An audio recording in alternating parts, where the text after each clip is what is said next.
नमस्कार मित्रों, सनत पटल पर आपका हार्दिक स्वागत है। पुस्तक परिचय कार्यक्रम में आज जिस पुस्तक का परिचय मैं आपको देने जा रहा हूँ वह एक गीत संग्रह है और इसका शीर्षक है भोर की प्रस्तावना। गीतकार हैं बेंगलोर के प्रसिद्ध कवि श्री ज्ञानचंद मर्मक।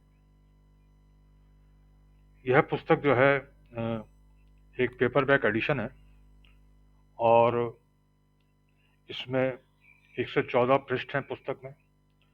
175 इसका मूल्य है और आर के पब्लिकेशन मुंबई द्वारा यह प्रकाशित हुई है और पुस्तक में कुल 56 गीत हैं। पुस्तक को कवि ने उनकी माता स्वर्गीय श्रीमती बेला देवी एवं उनके पिता स्वर्गीय श्री मुनीराम जी को समर्पित करी है। इस पुस्तक में दो विद्वानों की भूमिका है। एक श्री ऋषभ देव शर्मा, डॉक्टर ऋषभ देव शर्मा, जो कि मौलाना आजाद राष्ट्रीय उर्दू विश्वविद्यालय हैदराबाद के एक्सपर्ट हैं, परामर्शी हैं हिंदी भाषा के, और दूसरे श्री गुलाब सिंह, प्रयागराज उत्तर प्रदेश से। दोस्तों, जब गीत की बात आती है तो यह देखने को मिलता है कि आज, जैसे कि हम सभी जानते हैं कि पिछले 20-30 सालों में जो है गज़ल जो है बहुत लोकप्रिय हो गई है। तो गज़ल अपने आप में एक छंदबद्ध विधा है।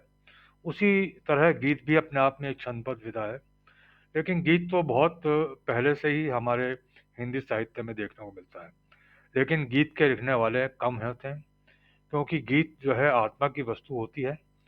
और गीत का एक जो है अ, आज से मैं कहूँगा लगभग 30-40 साल पहले से शुरू हो गया था, जो नवगीत का उसका विधान था। और विधा एक नई गीत में से ही स्फुटित हुई, नवगीत। लेकिन ये ज्ञानचंद मर्मक जी के जो गीत हैं वो नवगीत और गीत का एक फ्यूजन मैं कहूँगा, बल्कि गीत ही कहूँगा, मैंने नवगीत नहीं कहूँगा मैंने। और इसमें जो है, लेकिन इन गीतों की विशिष्ट बात यह है कि इसमें जो बिंब और प्रतीक हैं वो अ, बहुत ही डिफरेंट हैं, बहुत ही अ, अ, जो सुनने वाले को जो है मतलब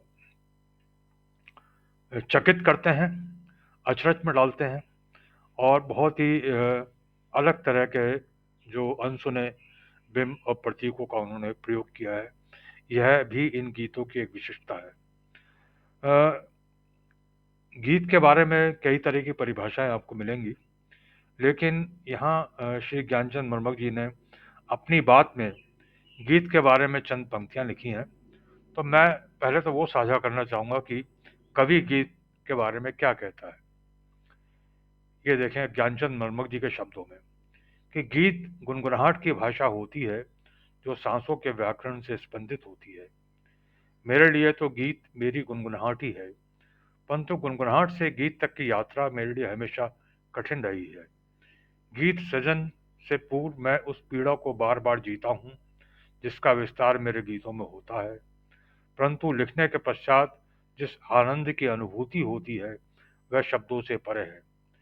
कभी कभी सोचता हूँ दुनिया में अगर गीत नहीं होते तो क्या होता, क्या कोई रंग होता, बिना गीतों के सपनों की भाषा कैसी होती, खुशियों की डोली कैसी उठती, वाणी के सौंदर्य को कैसे परिभाषित करते और मूक संवेदनाएं कैसे मुखर होती।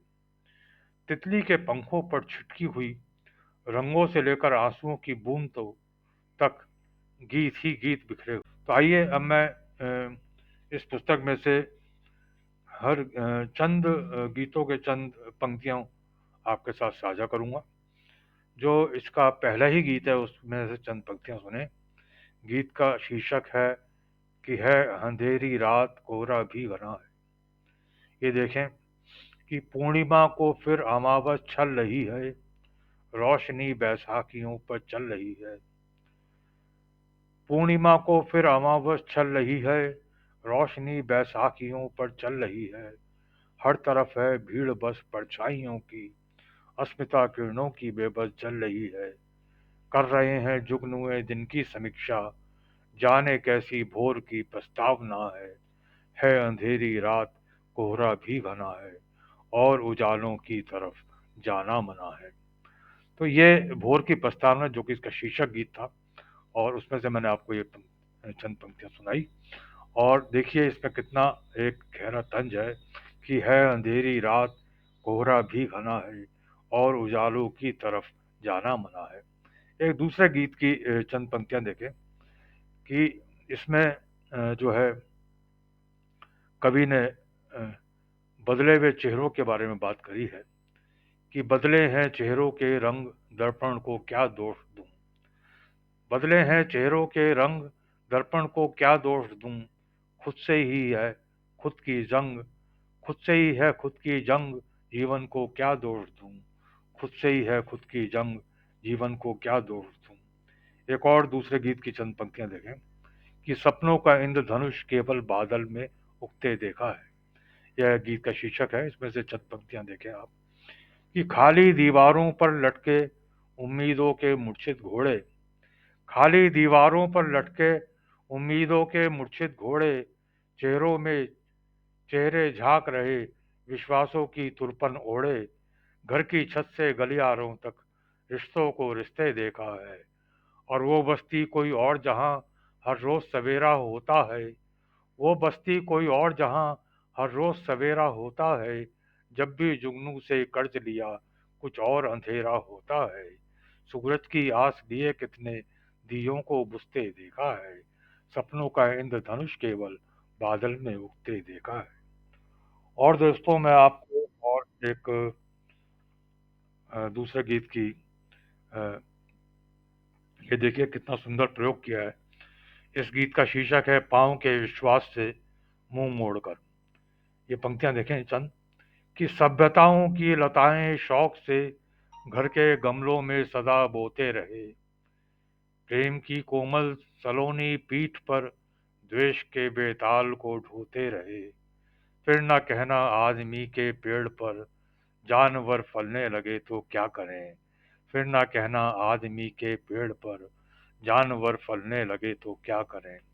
इन पंक्तियों से यह साफ पता चलता है कि कवि जो है समाज में फैली हुई विसंगतियों से चिंतित है, और उसने अपनी चिंता अपने गीतों में दर्ज करी है। एक और गीत की चंद पंक्तियां देखें। इस गीत का शीर्षक है वो मेरा बरगद वाला गांव। इसमें से कि सपनों की वो लंबी कविता उस दिन पड़ गई छोटी, सपनों की वो लंबी कविता उस दिन पड़ गई छोटी, इतने बेबस हुए कि हमसे रूठ गई हर रोटी। भूख का बोझ नहीं ढो पाई संयम की वो नाव, भूख का बोझ नहीं ढो पाई संयम की वो नाव। तो ये देखा आपने कि किस तरह से भूख के जो बोझ था, उसकी भूख की जो अ, मतलब बेचारगी है, जो उसकी व्यवस्था है, अ, उसके ऊपर कवि ने इतनी सुंदर पंक्ति कही। और एक उनका बहुत ही सुंदर गीत, और ये गीत मैंने उनके मुंह से, क्योंकि वो तो गीत को गा के पढ़ते हैं, मैंने सुना है इस गीत को, और बहुत ही उन लय होती है गीत की, गाते हैं जब तो। ये है गीत का शीर्षक की पीर फिर बांसुरी हो गई। इसमें से एक बंद देखें आप कि भोर के स्वप्न आंखों में उभरे मगर, भोर के स्वप्न आंखों में उभरे मगर, धूप की पालकी में कोई भी न था। रूप का रंग हर पल बदलता रहा, दर्पणों की खुशी में कोई भी न था। कि प्रीत की छाँव में कृष्ण के गांव में, प्रीत की छाँव में कृष्ण के गांव में, राधिका सावरी हो गई, पीर फिर बांसुरी हो गई, पीर फिर बांसुरी हो गई। और दोस्तों एक और अ, गीत में से बहुत ही सुंदर पंक्तियां हैं, ये देखें आप। इस गीत का शीर्षक है दुख के घर चिट्ठी आई है। ये देखें कि रात अंधेरी पथ है काले, रात अंधेरी पथ हैं काले, चलते हैं पर चलने वाले, कि दिनकर के वंशज होते हैं, बोते हैं जो लोग उजाले। सूरज नहीं मरा करता है मेघों के छा जाने से, ये दिनकर के वंशज होते हैं, बोते हैं जो लोग उजाले। कितनी सुंदर पंक्ति है ये, किसमें एक पूरा संदेश है समाज के प्रति, देश के प्रति, कि जो लोग उजालों को बोते हैं वो दिनकर के वंशज होते हैं। और उजालों को बोने वाले कवि के अलावा और कौन हो सकता है। तो ऐसे कवि को, जिसने ऐसे सुंदर गीत लिखे हैं, मेरा भी बहुत बहुत बधाई उनको इन सुंदर गीतों के लिए। और एक उनका प्रेम गीत, ये देखें उसमें से एक मैं बंद पढ़ रहा हूँ, कि जब से मैंने किया है तुम्हारा वरण, ये गीत का शीर्षक है। देखें कि जब से मैंने किया है तुम्हारा वरण, प्यार का मैं समझने लगा व्याकरण। यूं ना पिघला करो चांदनी की तरह, चांद का भी बिगड़ जाएगा आचरण। और सर्दियों की ठिठुरती हुई सुबह में, गुनगुनी धूप सी तो सुहानी लगे। गीत झीलों ने जो बादलों पर लिखा, तेरे होठों पे ठहरा वो पानी लगे। रच दिए प्रीत की कितनी चौपाइयाँ, रच दिए प्रीत की कितनी चौपाइयाँ, चूम कर प्यालों ने तुम्हारे चरण, जब से मैंने किया है तुम्हारा वरण। और दोस्तों, और मैं, आप देखें एक दो गीत की और जो कि मुझे बहुत प्रिय लगे, वो पंक्ति और देखें आप। और इसमें जो है एक बहुत ही ये पंक्तियां सुने आप, और इस गीत को पढ़ने के बाद मुझे नज़ीर अकबर आबादी की याद आई, तो आप भी सुने इसे, कि ना 80 की, ना 70 की, ना 65, ना 55 की, ये गीत का शीर्षक है। कि ना 80 की, ना 70 की, ना 65, ना 55 की, आज यहाँ हम बात करेंगे केवल अपने बचपन की। ये बंद देखें आप, कि जामुन वाले काले काले, आम के पीले पीले दिन, बरगद नीम पे चढ़ने वाले वो मस्त रंगीले दिन, पोखर में डुबकी वाले वो भीगे भीगे गीले दिन, याद है अब भी हर मौसम में मस्ती के जोशीले दिन, भूल न पाएंगे बरसाते रिमझिम रिमझिम सावन की, भूल न पाएंगे बरसातें रिमझिम रिमझिम सावन की। इसमें इतनी रियात्मकता है, इसमें इतनी रवानगी है, कि मुझे एकदम से नज़ीर अकबर आबादी याद आ गए। और दोस्तों, मैं एक अंतिम गीत की एक गीत की और पंक्तियां आपके साथ साझा करूंगा। इसका शीर्षक है, नव विहान है नई किरण की बात करो। नव विहान है नई किरण की बात करो, नए स्वप्न की नए सृजन की बात करो। शिथिल प्राण की सहमी सांसों को थामे, गंतव्यों से दूर खड़ी है अभिलाषा। शिथिल प्राण की सहमी सांसों को थामे, गंतव्यों से दूर खड़ी है अभिलाषा। गतिविहीन पदचापों को सुनना छोड़ो, उठो बदल दो संकल्पों की परिभाषा। उड़ना है तो चलो गगन की बात करो, उड़ना है तो चलो गगन की बात करो। नव विहान है नई किरण की बात करो। तो नई किरण की बात करने वाले ऐसे कवि ज्ञानचंद मर्मक बहुत ही लत प्रतिष्ठ गीतकार हैं। आज हिंदुस्तान के स्थापित गीतकारों में उनका नाम शुमार होता है। और आप बहुत ही सहज और सरल स्वभाव के हैं। मेरा लगभग 17-18 सालों से उनका परिचय है, पुराने मेरे हमारे मित्र हैं। और मैंने उनके कई बार उनके मुख से ये गीत सुने हैं मैंने बहुत से। और बहुत ही साहित्य साधक मंच एक संस्था चलाते हैं, आप उसके अध्यक्ष हैं बेंगलोर में।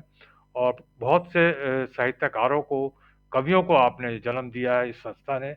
तो ऐसे गीतकार जो कि एक साहित्य साधक मंच से आप अखबार भी निकालते हैं साप्ताहिक, वो फिलहाल बंद है लेकिन जल्दी शुरू हो जाएगा मुझे आशा है। तो दोस्तों, आपको इस भोर की प्रस्तावना का परिचय आपको पसंद आया होगा, ये गीत भी पसंद आए होंगे। तो मेरी आपसे गुजारिश है, निवेदन है कि आप इसे अपने मित्रों के साथ जरूर साझा करें। इस अभी आप सुन रहे थे भोर की प्रस्तावना पुस्तक परिचय, इंदुकांत आंगिरस के द्वारा। शरद पटल की ओर से आप सभी का एक बार हार्दिक अभिनंदन। जय भारत, जय हिंद।